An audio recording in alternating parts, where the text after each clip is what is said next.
इन सब को परिभाषित करने के बाद और समझने के बाद अगला बिंदु है राष्ट्रीय आत्मनिर्णय।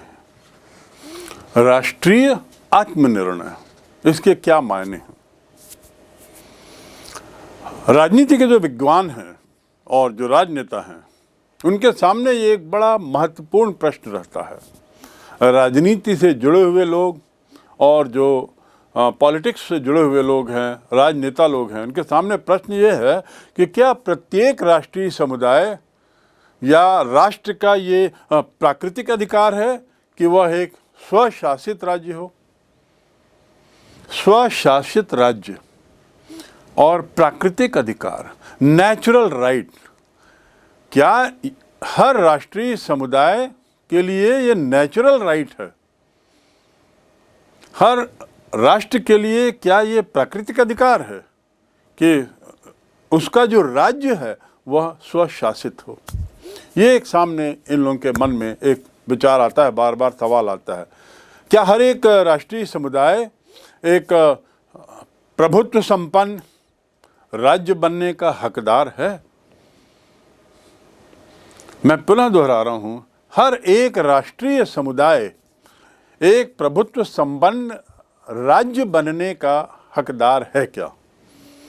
जब ये सवाल उठता है तो आपके मन में वह चित्र सामने आना चाहिए जिसमें भारतीय समुदाय के लोग विभिन्न देशों में हैं और विभिन्न देशों में रहते हुए वो भारत के राष्ट्र से जुड़े हुए हैं। तो क्या ये सब एक होकर क्या उनको ये अधिकार है, प्राकृतिक अधिकार, as a matter of nature, natural right, कि अपने को वो सर्वप्रभुत्व संपन्न कह सकें? फ्रांस का शासक नेपोलियन, आपने सुना होगा, बहुत प्रसिद्ध नेपोलियन बोनापार्ट, फ्रांस, जब वो 1814 में पराजित हुआ तो वियना कांग्रेस की बैठक शुरू हुई। 1814, मैं बात कर रहा हूँ लगभग 200 साल पूर्व की, जब नेपोलियन को यूरोप की सेनाओं ने मिलकर उसको पराजित किया, जिसमें नेल्सन उसका जनरल था, उस सेना का, इंग्लैंड की सेना का, उसने नेपोलियन की सेना को पराजित किया। तो जब उसको हराया तो हराने के बाद वियना नाम की जगह में, जो ऑस्ट्रिया की राजधानी है, वहाँ पर एक कॉन्फ्रेंस हुई, एक बैठक हुई और उस बैठक का मुद्दा था कि नेपोलियन के साथ क्या किया जाए, जो पराजित हुआ है, जिसे पराजित किया गया है। और नेपोलियन ने जिस तरीके से यूरोप के नक्शे को बदल दिया था,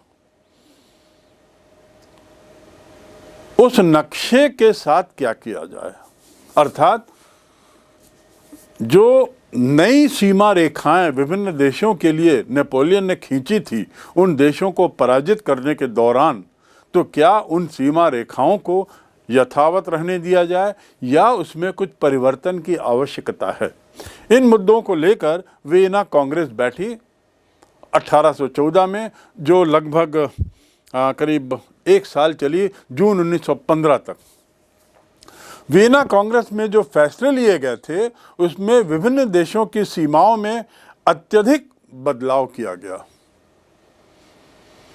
उन फैसलों के तहत विभिन्न देशों की सीमाओं में बहुत ज़्यादा बदलाव किया गया। अंग्रेजी में से कहते हैं redrawn the map of Europe. Europe के नक्शे को पुनः ड्रॉ किया गया। विभिन्न देशों के जो सीमाएं हैं उनमें काफ़ी बदलाहट की गई। वियना कांग्रेस के समय से ही यूरोप की राजनीति में एक राष्ट्र और एक राज्य की कल्पना सामने आई, प्रभावशील रूप से।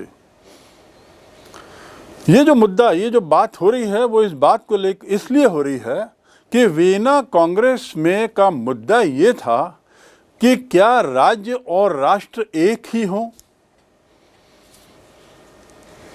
और यदि एक हैं हों तो उसके लिए ज़रूरी है कि हम यूरोप के विभिन्न देशों के नक्शे की जो सीमाएं हैं उसमें परिवर्तन करें, यानी राष्ट्र और राज्य एक रखें। तो ये उसका सिद्धांत था, एक राष्ट्र एक राज्य, वन नेशन वन स्टेट। ये सिद्धांत बड़ा प्रभावशाली रूप से वियना कांग्रेस में लागू हुआ और इसी सिद्धांत को फर्स्ट वर्ल्ड वॉर के दौरान काफ़ी समर्थन भी मिला था। प्रथम विश्व युद्ध जो 1914 से 1918 हुआ, उस दौरान यही सिद्धांत को वापस समर्थन मिला। और सोचिए 100 वर्ष के अंतर के बाद भी 1814 में नेपोलियन के बाद वियना कांग्रेस में ये सिद्धांत को प्रतिपादित करके इसे प्रभावशील ढंग से लागू किया। और फिर 100 वर्ष बाद जब विश्व युद्ध समाप्त होता है, पहला विश्व युद्ध 1914-1918, ठीक 100 वर्ष बाद, तो फिर से इस सिद्धांत को पूरी निष्ठा के साथ लागू करने का प्रयास किया गया और अधिकांश दुनिया देश के नेताओं ने इस सिद्धांत को स्वीकार किया। और सिद्धांत क्या था कि प्रत्येक राष्ट्रीय समुदाय का अपना एक स्वयं का राज्य हो। प्रत्येक राष्ट्रीय समुदाय, हर नेशनैलिटी का अपना एक पृथक राज्य हो, अपना एक पृथक स्टेट हो, राष्ट्रीय समुदाय का, यानी वन स्टेट वन नेशन। दूसरे शब्दों में आत्मनिर्णय की बात यहाँ पर बहुत महत्वपूर्ण हुई। क्या देश के लोगों को, राष्ट्र के लोगों को अपने स्वयं के निर्णय का अधिकार होना चाहिए, वही प्राकृतिक अधिकार? क्या राष्ट्र और राज्य की सीमाएं एक ही होनी चाहिए? अर्थात क्या वहाँ के लोगों को ये प्राकृतिक अधिकार मिलना चाहिए कि वे अपने को सार्वभौम माने? तो आत्मनिर्णय के ये जो सिद्धांत है, इसको लेकर पक्ष और विपक्ष दोनों में काफ़ी बहस होती रही है। किस हद तक आत्मनिर्णय का सिद्धांत परिपक्व है और लागू किया जा सकता है? अब जहाँ तक पक्ष की बात है कि आत्मनिर्णय के सिद्धांत पर जिन लोगों ने सहमति दी है, जिन्होंने इसका प्रचार किया है, उनका क्या विचार है इसको लेकर? किस आधार पे वो कहते हैं कि आत्मनिर्णय का सिद्धांत सर्वोपरि है? तो पहली बात वे कहते हैं कि उन्नति की दृष्टि से ये बहुत महत्वपूर्ण है, उस राज्य के विकास की दृष्टि से, राष्ट्र के विकास की दृष्टि से ये बहुत महत्वपूर्ण है आत्मनिर्णय का सिद्धांत। क्योंकि वहाँ के लोग जो उससे जुड़े हुए हैं, उस राष्ट्र से जुड़े हुए हैं, ये राष्ट्र के विकास के लिए सदैव तत्पर रहते हैं, विकास की बात सोचते हैं राष्ट्र के सदस्य होने के नाते। तो इसलिए आवश्यक है कि आत्मनिर्णय का सिद्धांत सर्वोपरि रखा जाए। दूसरा तर्क इनके द्वारा जो दिया जाता है वह यह है कि यह सिद्धांत प्रतिनिधि शासन के लिए बहुत उपयोगी है। प्रतिनिधि शासन से क्या तात्पर्य है? लोकतंत्र में प्रतिनिधित्व बहुत महत्वपूर्ण है, जनता के प्रतिनिधि। और 19वीं 20वीं शताब्दी, 21वीं शताब्दी लोकतंत्र की शताब्दी है, जब लोकतंत्र नाम की राजनीतिक व्यवस्था को सर्वश्रेष्ठ राजनीतिक व्यवस्था माना गया है। तो जब लोकतंत्र राजनीतिक व्यवस्था है तो एक सफल लोकतंत्र वो है जहां समाज के सभी तबके के लोगों को प्रतिनिधित्व मिले। यदि राष्ट्र और राज्य एक नहीं होंगे तो इस पक्ष में आने वाले विचारकों का कहना है कि ऐसी स्थिति में शासन में उचित प्रतिनिधित्व नहीं मिल पाएगा यदि राष्ट्र और राज्य अलग अलग रखे जाए। यदि राष्ट्र और राज्य के सिद्धांत को, वन नेशन वन स्टेट के सिद्धांत को लागू नहीं किया जाएगा तो स्थिति ठीक नहीं रहेगी। लोकतंत्र के लिए, राजनीतिक व्यवस्था के लिए, प्रतिनिधात्मक शासन प्रणाली के लिए। तो यदि इसे उपयोगी बनाना है, लोकतंत्र को मजबूत बनाना है, तो जरूरी है कि हम वन नेशन वन स्टेट की नीति पर अडिग रहें। तीसरा बिंदु, यदि यह सिद्धांत लागू होता है तो शक्ति संपन्न राज्य जो है, जैसे इजराइल, ऐसे राज्य ताकतवर होंगे। इस सिद्धांत से राज्य जो है वो शक्ति संपन्न होते हैं। इजराइल का उदाहरण इसलिए लिया गया है कि जितने भी इजरायली हैं ये पूरी दुनिया में ये सब इजराइल में ही है। आप इजराइल नेशनैलिटी के लोगों की संख्या देश के बाहर लगभग नहीं के बराबर पाएंगे। तो वहाँ वन स्टेट वन नेशन पूर्ण रूपेण लागू है और इसीलिए इजराइल इतना शक्तिशाली है, दुनिया के सबसे बड़ी ताकतों में वो गिना जाता है। जबकि आप नक्शे में देखें कि इजराइल कितना छोटा देश है और कितनी विषम परिस्थितियों में वह देश दिन प्रतिदिन आगे बढ़ रहा है। विषम परिस्थितियां अंतर्राष्ट्रीय राजनीति का क्षेत्र है, जो आप अंतर्राष्ट्रीय राजनीति के अध्ययन के समय पढ़ चुके होंगे। तो आप ये जानें कि इस पक्ष के विचारकों का कहना है कि इजराइल ताकतवर इसलिए है क्योंकि वहाँ सिद्धांततः एक राष्ट्र एक राज्य की कल्पना को साकार किया गया है। चौथा बिंदु, अल्पसंख्यकों की समस्या नहीं रहती। यदि एक राष्ट्र एक राज्य का सिद्धांत लागू हो जाए तो विभिन्न देशों में जो अल्पसंख्यक के रूप में किसी राज्य या राष्ट्र से जुड़े हुए लोग रह रहे हैं वो समस्या समाप्त हो जाएगी। अल्पसंख्यकों की समस्या वो बिल्कुल नहीं रहेगी, वहाँ कोई अल्पसंख्यक ही नहीं रहेंगे। एक ही राष्ट्र के लोग यदि वहाँ हैं तो दूसरे राष्ट्र के लोग वहाँ नहीं हैं क्योंकि वो अपने अपने राष्ट्रों में हैं। एक राष्ट्र एक राज्य के परिभाषा के तहत, सिद्धांत के तहत।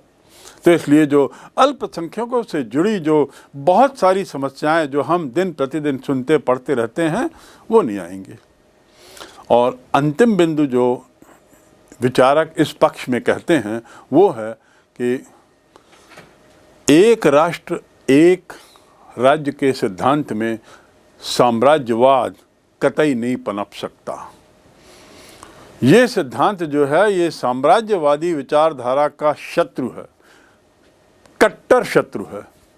और इस प्रकार साम्राज्यवादी विचारधारा जिसने 18वीं 19वीं शताब्दी में विश्व को तहस नहस किया, वह विचारधारा आमूल चूल रूप से नष्ट हो जाएगी, समाप्त हो जाएगी, उसका अस्तित्व ही नहीं रहेगा।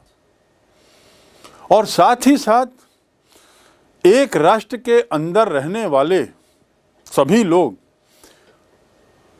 पूर्ण रूपेण स्वतंत्र हैं अपने विचारों के लिए।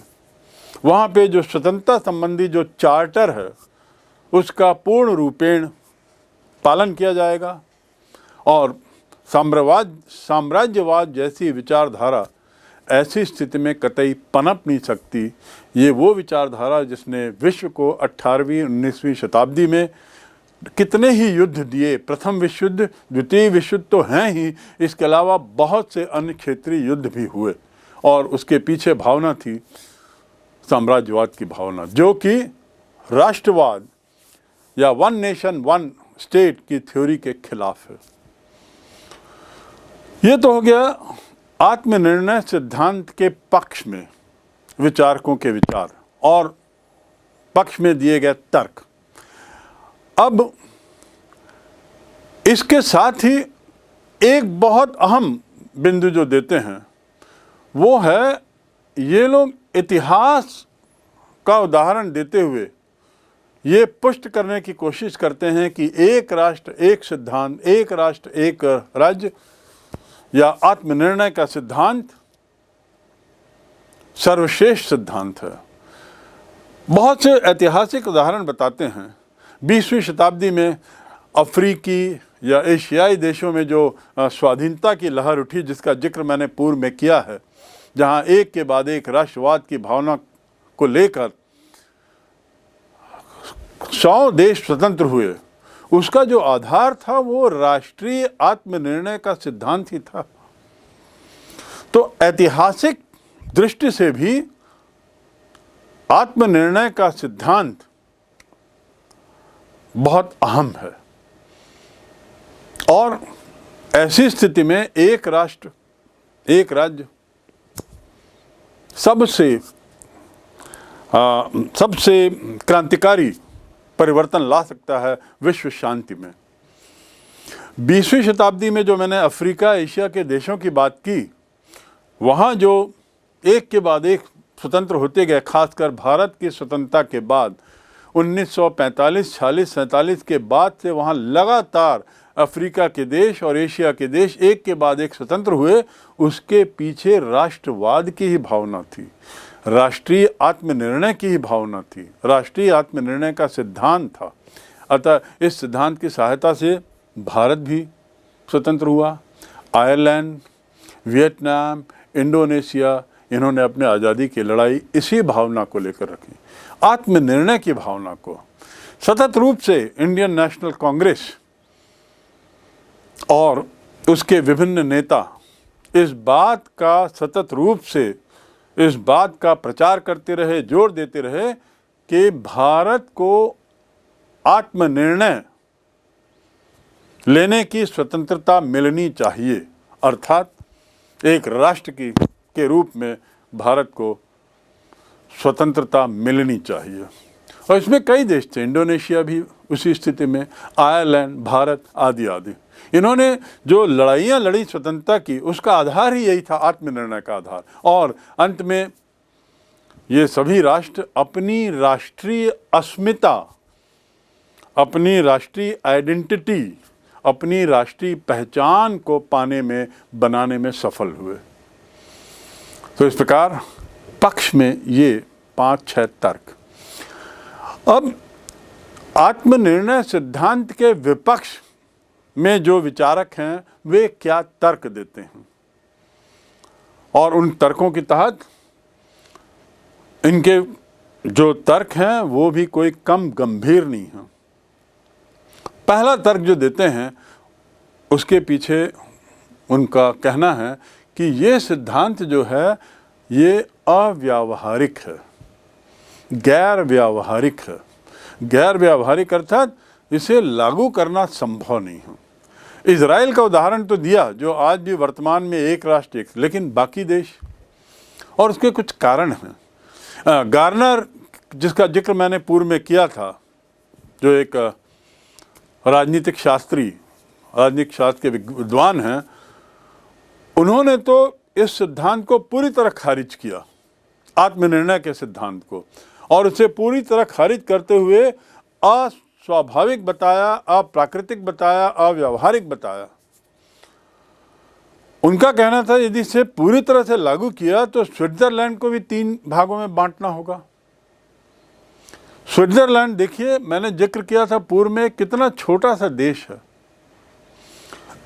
एक देश के रूप में उसमें विभिन्न राष्ट्रीयता के लोग रह रहे हैं, एक देश के रूप में उसमें विभिन्न वंश के लोग, अलग अलग क्षेत्रों से आए हुए लोग रह रहे हैं।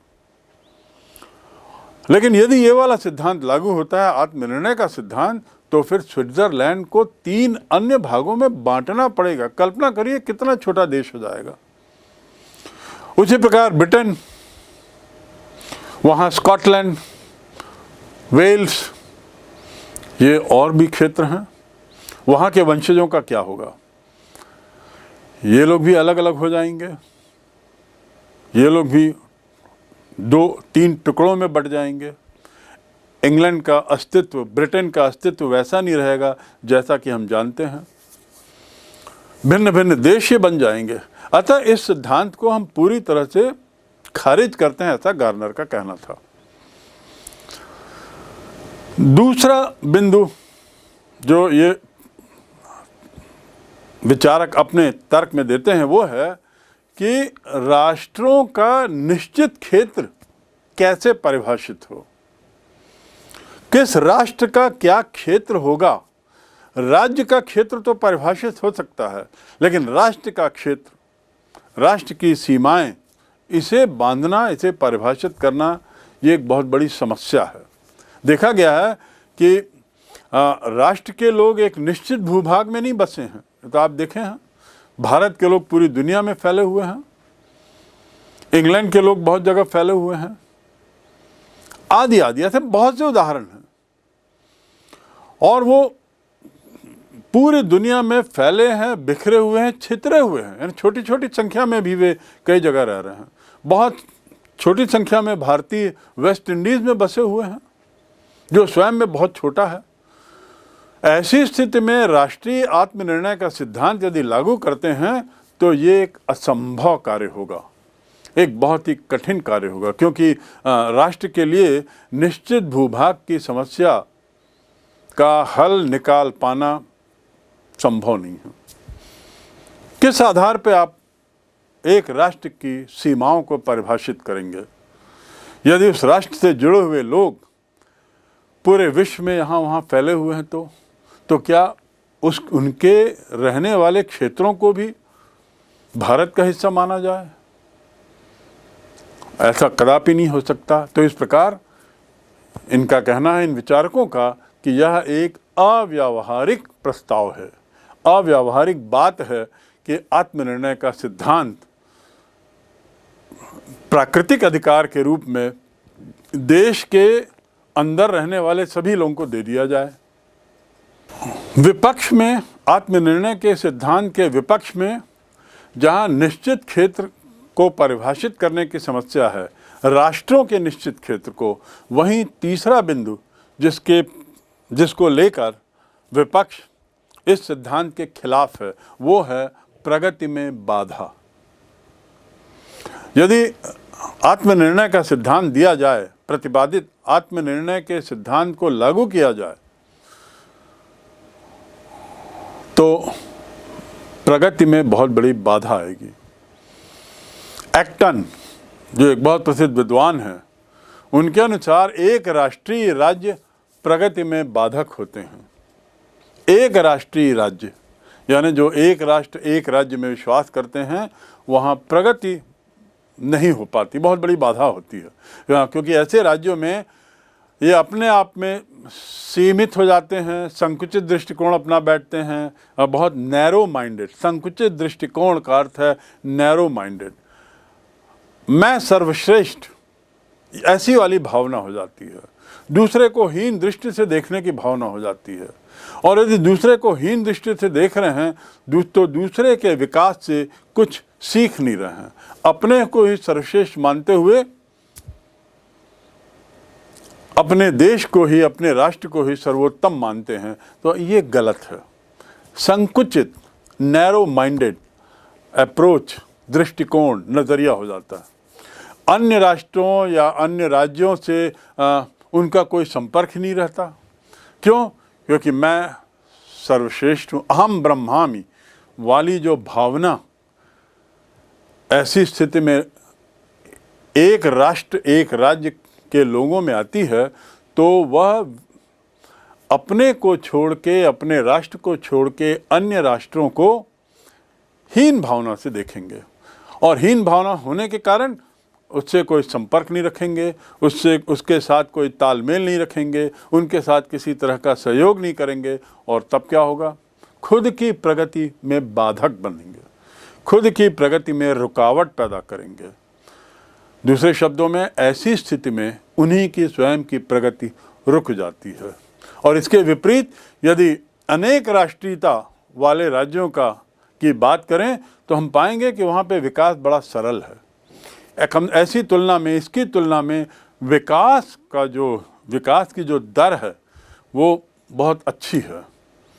विकास पाना एक सरल, तुलनात्मक दृष्टि से बहुत सरल कार्य हो जाता है, क्योंकि वे एक दूसरे की विशेषताओं को देखते हैं, एक दूसरे की अच्छाइयों को देखते हैं, उससे सीखते हैं, उसका लाभ उठाते हैं, एक दूसरे को मदद करते हैं, कोऑपरेट करते हैं, और इस प्रकार पिछड़े जो राष्ट्र हैं उनका विकास जो है वह सरल हो जाता है। तो तीसरा बिंदु विपक्ष के द्वारा दिया गया अपने तर्क में, अपने पक्ष में, वो है कि यदि ऐसा होता है तो आत्मनिर्णय का सिद्धांत यदि लागू होता है तो वह राष्ट्रों की प्रगति में बाधक बनता है, पिछड़े राष्ट्र पिछड़े ही रह जाते हैं। तानाशाही का भय दिखाते हुए भी, तानाशाही के भय की बात करते हुए भी आत्मनिर्णय के सिद्धांत के खिलाफ बात करता है। तानाशाही का भय, ये चौथा तर्क है विपक्ष द्वारा आत्मनिर्णय के सिद्धांत के विरोध में।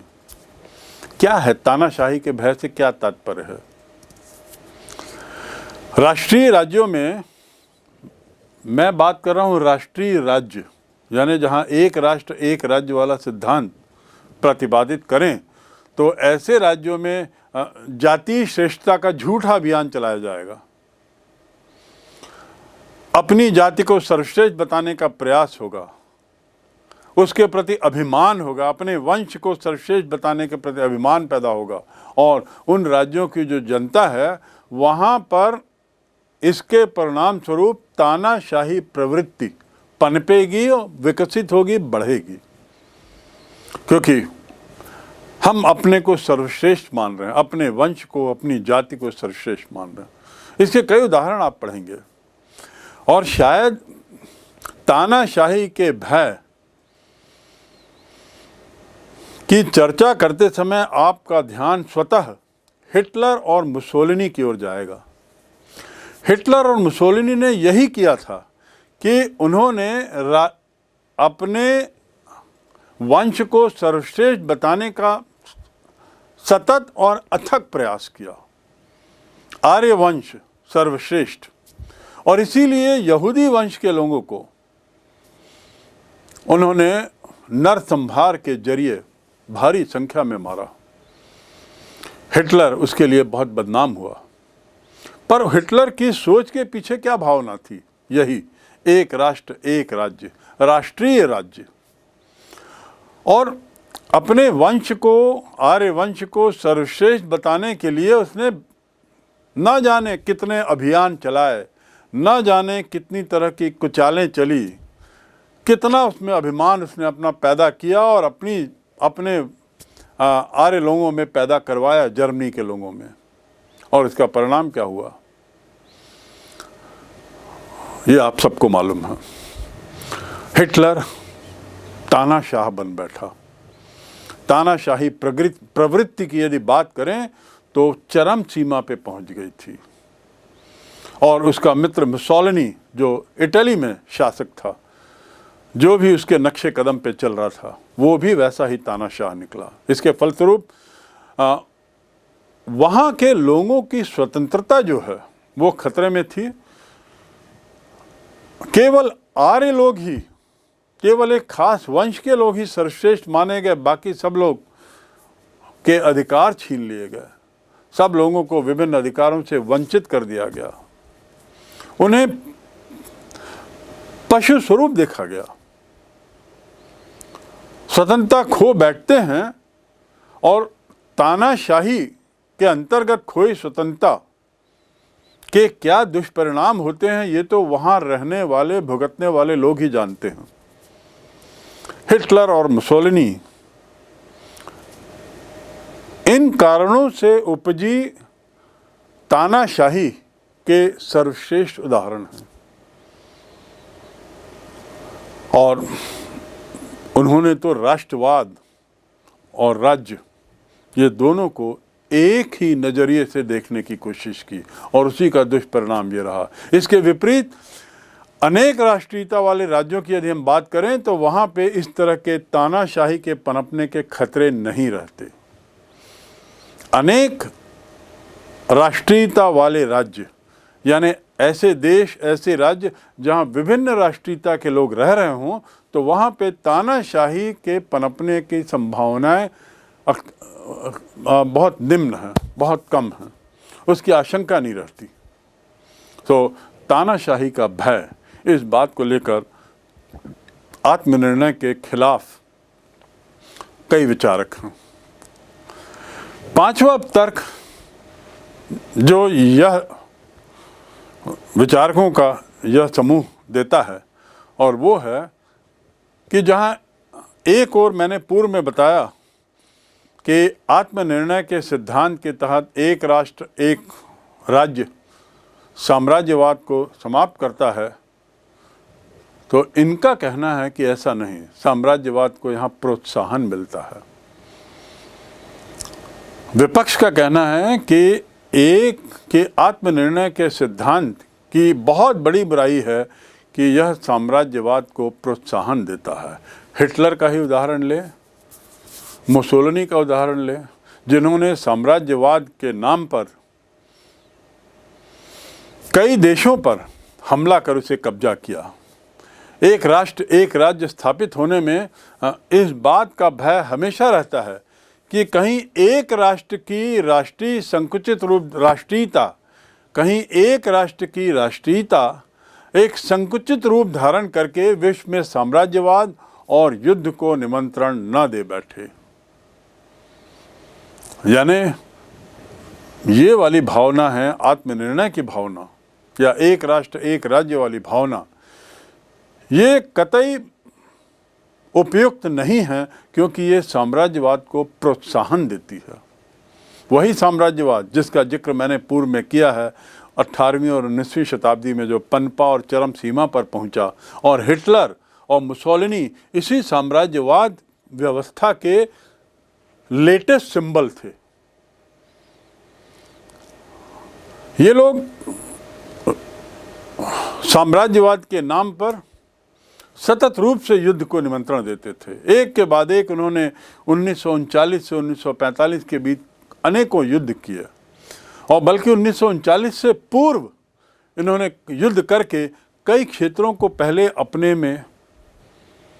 अपने साम्राज्य में मिलाया। चेकोस्लोवाकिया, पोलैंड, बल्गारिया, हंगरी, ये जितने भी आप पश्चिमी यूरोप से लगे हुए पूर्वी यूरोप के देश देखेंगे, ये सब को हिटलर और मुसोलिनी ने कब्जा कर लिया साम्राज्यवाद के नाम पर। और उसके पीछे भावना क्या थी?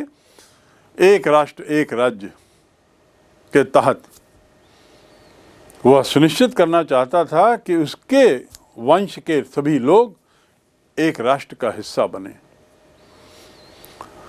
इतिहास में ऐसी घटनाओं की कोई कमी नहीं है, ऐसे हजारों उदाहरण आपको मिलेंगे। इसीलिए इस सिद्धांत की बड़ी तीखी आलोचना करते हैं बहुत से विचारक कि आत्मनिर्णय का सिद्धांत एक राष्ट्र एक राज्य के तहत वहाँ के निवासियों को मिलता है। सही बात है, मिलता तो है, लेकिन ये आत्मनिर्णय के सिद्धांत के दुष्परिणाम ही हैं जिसने साम्राज्यवाद को जन्म दिया, जिसने तानाशाही को जन्म दिया, और ऐसा करते हुए उसने न जाने कितने नरसंहार को जन्म दिया। आपके अध्ययन के लिए अंतिम बिंदु विपक्ष के द्वारा अपने पक्ष में दिए जाने का, यानी एक राष्ट्र एक राज्य की विचारधारा के खिलाफत करते हुए उनका क्या कहना है। अंतिम बिंदु है अंतर्राष्ट्रीय उलझनों को बढ़ाना। अंतर्राष्ट्रीय उलझनों को बढ़ाना। स्वाभाविक रूप से जब एक राष्ट्र से जुड़े हुए लोग विभिन्न देशों में रह रहे हैं, विभिन्न राज्यों में रह रहे हैं, और यदि हम राष्ट्रवाद के नाम पर उनको इकट्ठा करने की कोशिश करें तो उन देशों में अशांति फैलेगी। और एक ही देश ऐसा नहीं करेगा, कई देश यदि ऐसा करें कि राष्ट्रवाद के नाम पर वे अपने वंश के लोगों को, अपनी नस्ल के लोगों को, अपनी जाति के लोगों को इकट्ठा करने की कोशिश करें, और ऐसा करते हुए विश्व के नक्शे को रीडिफाइन करें, तो निश्चित रूप से ये बहुत सारे युद्धों को, बहुत सारी अंतर्राष्ट्रीय समस्याओं को जन्म देगा, अंतर्राष्ट्रीय उलझनों को बढ़ा देगा। राष्ट्रीय आत्मनिर्णय के सिद्धांत को यदि हम पूरी तरह लागू करने की कोशिश करें तो संसार में तो न जाने कितने सारे राज्य स्थापित हो जाएंगे, छोटे बड़े। जैसा मैंने स्विट्जरलैंड का उदाहरण दिया, छोटे 3 छोटे राज्यों में बढ़ जाएगा। ऐसे ही बहुत सारे हैं। आपकी जानकारी के लिए इजराइल का उदाहरण इसलिए दिया जा रहा है क्योंकि वह आज भी बड़ी सख्ती से एक राष्ट्र एक राज्य के सिद्धांत पर खड़ा हुआ है और बहुत शक्तिशाली है, लेकिन एकमात्र उदाहरण है, एक अपवाद की तरह है। तो कहने की बात यह है कि यदि ये सिद्धांत लागू होता है या सख्ती से लागू किया जाता है एक राष्ट्र एक राज्य का सिद्धांत, तो बहुत सारे छोटे राज्य पनप जाएंगे, और ऐसा होने पर अंतर्राष्ट्रीय समस्याएं और उलझेंगी ही। इस प्रकार हमने अब ये समझा कि एक राष्ट्र एक राज्य के सिद्धांत के पक्ष और विपक्ष में लोगों का क्या तर्क है। राष्ट्रीय आत्मनिर्णय की मांग को लेकर विभिन्न क्षेत्रों में क्या क्या हो रहा है, अलग राज्यों को दर्जा दिए जाने की मांग जो की जा रही है, उस पर हम थोड़ा सा और जानें। स्पेन की ओर थोड़ा झांकें। स्पेन जो पश्चिमी यूरोप में एक देश है, वहाँ 1980 में कैटेलोनिया और बास्क, उसको स्पेन परिसंघ के अधीन स्वायत्त शासी क्षेत्र का दर्जा दिया गया। दो ये राज्यों के नाम हैं, कैटेलोनिया और बास्क। तो स्पेन जो है वो एक परिसंघ है, वहाँ पे इन दो क्षेत्रों को स्वायत्त शासी दर्जा यानी स्वायत्त शासी क्षेत्र अर्थात ऑटोनमस स्टेट का उन्हें दर्जा दिया गया। लेकिन बास्क के जो चरमपंथी लोग थे, चरमपंथी अर्थात अल्ट्रा, जो अति करते हैं, तो बास्क के जो चरमपंथी लोग थे वो इस स्वायत्तता से खुश नहीं थे, वो कुछ और मांग कर रहे थे। और उनकी मांग क्या थी? पूर्ण आज़ादी। वे स्पेन से पूरी तरह से अलग होना चाहते थे, यानी शायद उनके अंदर बास्क राष्ट्रवादी भावना पनती थी, इसलिए वो पूरी आज़ादी हासिल करके ही संतुष्ट होना चाहते थे और इसके लिए उन्होंने अभियान चला रखा था। मई 2001 में बास्क में जो चुनाव हुए, प्रांत के चुनाव, उन चुनाव में मतदाताओं ने साफ कर दिया कि वे अपने राजनीतिक लक्ष्यों के हेतु उग्रवादी और आतंकवादी गतिविधियों का समर्थन कतई नहीं करते। तो एक और जहां चरमपंथी बास्क की स्वतंत्रता को लेकर किसी भी हद तक जाने को तैयार थे और उसके लिए वो आतंकवादी गतिविधियों में भी लिप्त थे, उसके लिए वे उग्रवादी गतिविधियों में भी लिप्त थे, पर वहाँ जब चुनाव हुए उस क्षेत्र में 2001 में, तो चुनाव में वहाँ की जनता ने इन चरमपंथी विचारधाराओं को हटा दिया, रिजेक्ट कर दिया, अस्वीकार कर दिया। ये लोग अपने लिए एक राष्ट्र की मांग कर रहे थे, पर ये नाजायज़ थी वहाँ की जनता की नज़र में, और जो तरीका अख्तियार किया था वो तो बिल्कुल ही गैर नाजायज़ था। इन चुनाव में नरमपंथी राष्ट्रवादी पार्टी यानी PNV की विजय हुई, लेकिन दुर्भाग्य से बास्क प्रांत के कुछ लोगों ने अभी भी अलग राष्ट्र या अलग राज्य की अपनी मांग नहीं छोड़ी है और सतत रूप से इस प्रयास में लगे हुए हैं कि स्पेन से उन्हें पूर्ण आज़ादी मिले। ये भी एक राष्ट्रवादी विचारधारा का या एग्रेसिव नेशनलिज्म का एक उदाहरण है। दूसरी ओर हम भारत की ओर झांकें। भारत में एक क्षेत्र है मिजोरम। नक्शे में देखेंगे द लैंड ऑफ 7 सिस्टर्स, जिसमें आसाम, नागालैंड, त्रिपुरा, ऐसे 7 राज्य आते हैं। इनमें एक राज्य है मिजोरम। मिजोरम के लोगों ने पृथक राज्य की मांग को लेकर विद्रोह किया, और वो भी सशस्त्र विद्रोह, आर्म्ड रिबेलियन, और बाद में हिंसा छोड़कर सभी विवादों को सुलझाने के लिए संवैधानिक तरीके के इस्तेमाल के लिए राजी हो गए। मैं दोहरा दूं, मिजोरम के कुछ लोगों की मांग थी कि उन्हें सेपरेट राज्य बनाने की स्वतंत्रता मिले। राज्य का अर्थ छत्तीसगढ़ राज्य नहीं, वो तो पहले से ही राज्य है। एक तरीके से वो पूरी स्वायत्तता, पूरी स्वतंत्रता चाह रहे थे, और उसके लिए उन्होंने सशस्त्र आंदोलन भी किया, विद्रोह भी किया।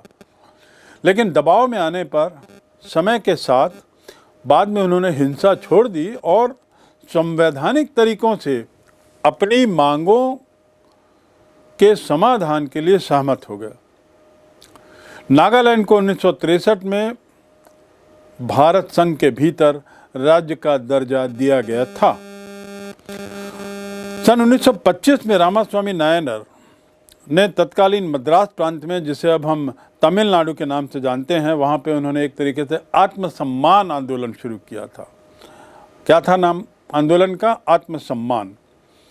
1944 में मद्रास की जस्टिस पार्टी का आत्मसम्मान आंदोलन में विलय हो गया और इस प्रकार DMK, द्रविड़ मुनेत्र कजगम, उसका निर्माण हुआ, उसका गठन हुआ। और द्रविड़ मुनेत्र कजगम का अर्थ है द्रविड़ परिसंघ, यानी द्रविड़ लोगों का ग्रुप। अन्नादुराई की अध्यक्षता में DMK की जो पार्टी थी, उसने कभी नहीं चाहा कि तमिलनाडु भारत संघ से एक अलग राज्य बने। यद्यपि उन्होंने अपने राज्य के लिए ज़्यादा स्वायत्तता की मांग रखी, अपने राज्य के लिए कुछ अतिरिक्त अधिकार, केंद्र से कुछ ज़्यादा स्वतंत्रता की मांग रखी, लेकिन भारत से अलग होने की मांग इन्होंने कतई कभी नहीं रखी। ये उदाहरण है राष्ट्रवाद के परिप्रेक्ष्य में भारत और स्पेन को लेकर।